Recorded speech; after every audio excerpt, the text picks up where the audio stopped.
नमस्कार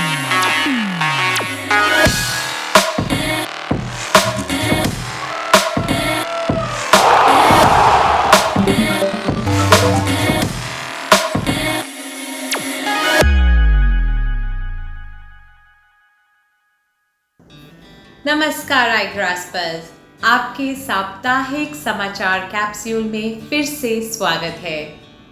हमारे जीवन पर उदारता के प्रभाव को केवल यह कहकर समझाया जा सकता है कि हमें जो मिलता है उससे हम जीवन यापन करते हैं, लेकिन हम जो देते हैं उससे हम जीवन बनाते हैं।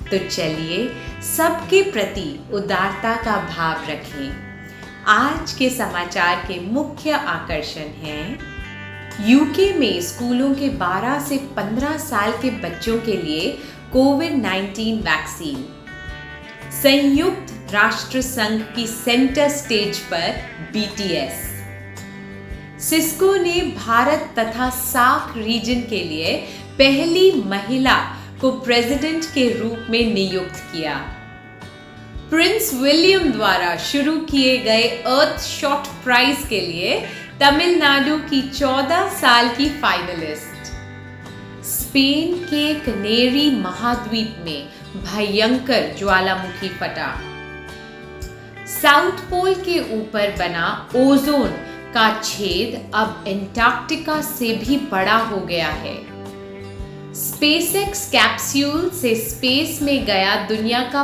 पहला ऑल सिविलियन ऑर्बिटल क्रू सुरक्षित वापस लौटा, साइंटिस्ट ने दुनिया का सबसे वाइटेस्ट पेंट तैयार किया, यह ग्लोबल वार्मिंग का मुकाबला कर सकता है, एमी अवार्ड्स 2021, टोटनहैम दुनिया के पहले net zero carbon elite football game का आयोजन, विराट कोहली ने भारत की T20 टीम के साथ साथ आरसीबी से भी कप्तान का पद छोड़ा, और अंत में हमारा रोमांचक फन एंड फैक्ट सेगमेंट।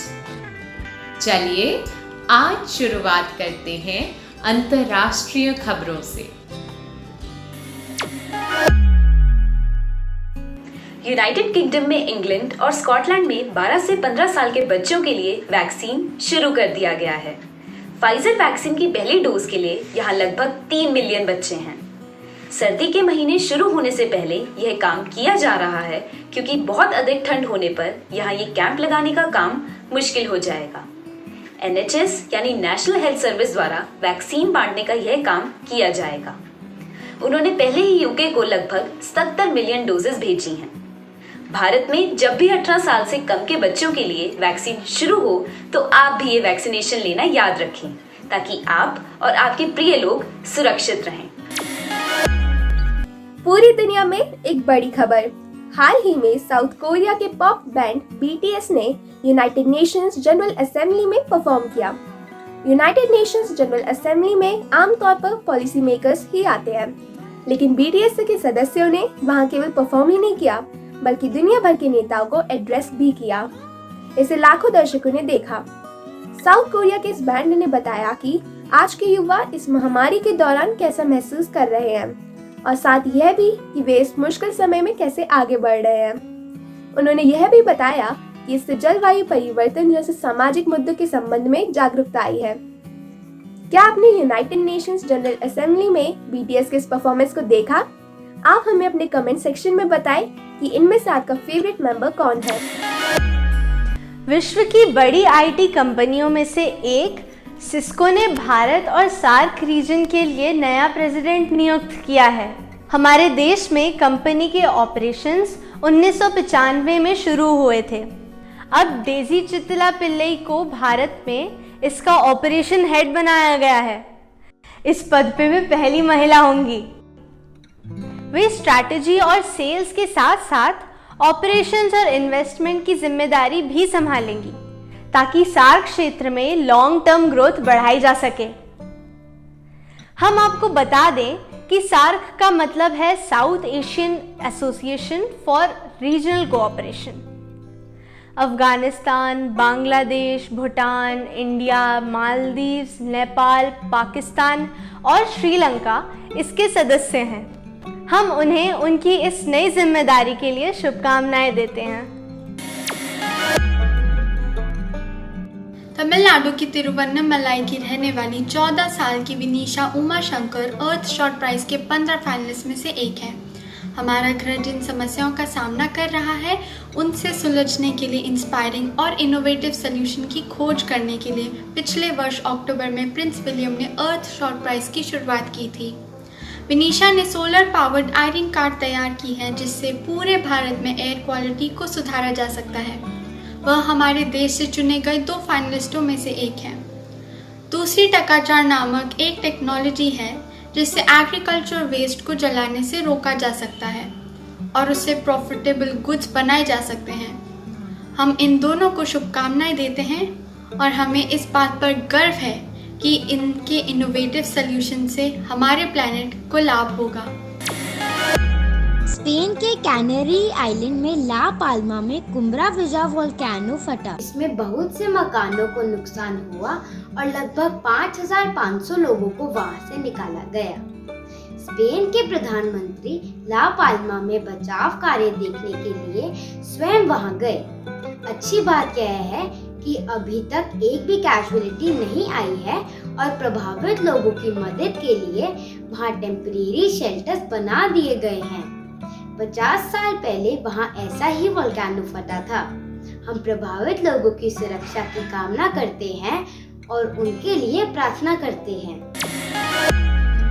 आई ग्रास्पर्स, हमारे प्लेनेट के साउथ पोल पर बने ओजोन होल को पहली बार 1985 में देखा गया था और तब से कुछ सालों में इसका आकार काफी बढ़ गया है।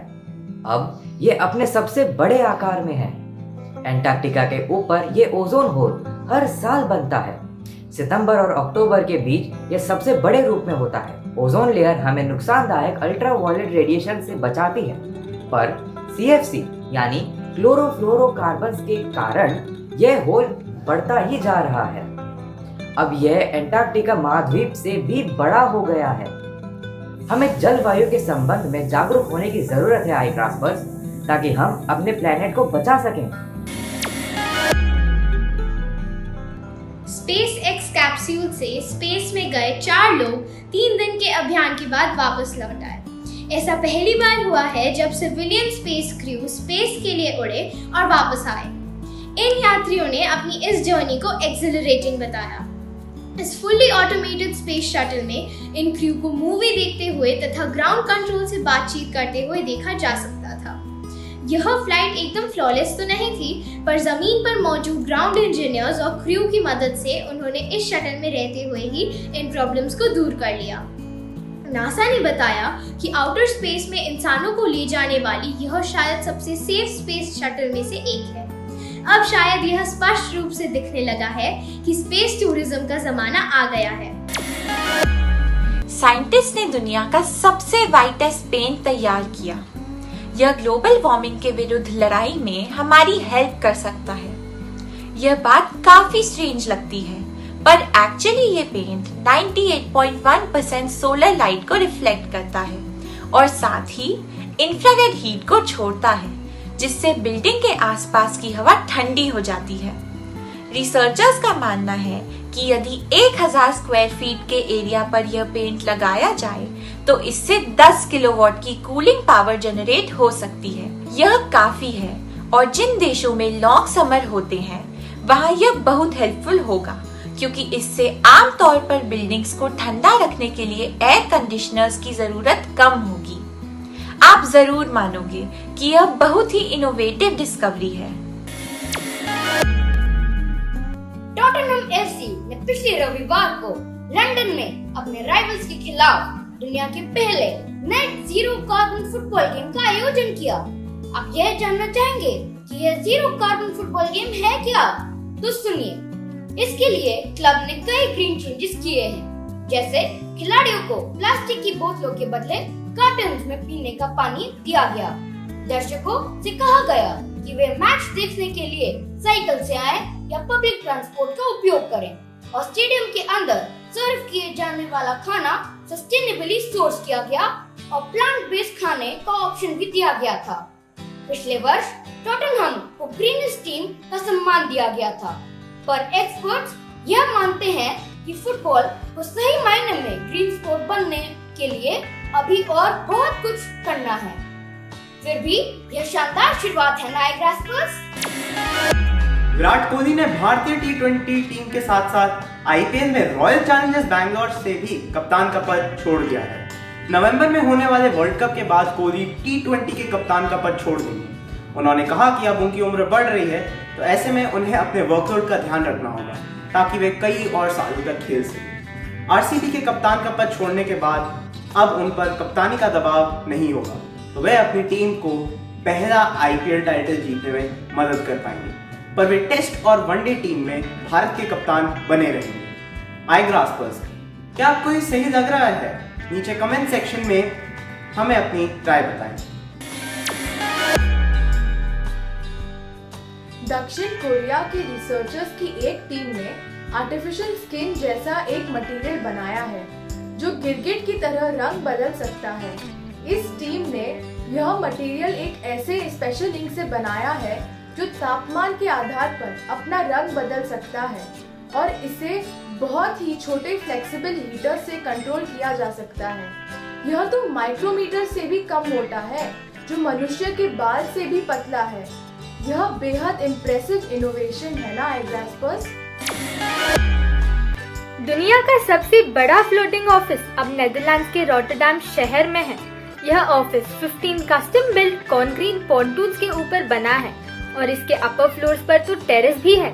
एनर्जी सप्लाई के लिए इसके रूफ पर सोलर पैनल्स लगे हैं और हीट सिंक के लिए डच हार्बर के नॉर्दर्ली वाटर्स का उपयोग किया जाता है, जिससे कि बिना किसी क्लाइमेट कंट्रोल के ऑफिस में टेम्परेचर को रेगुलेट किया जा सकता है।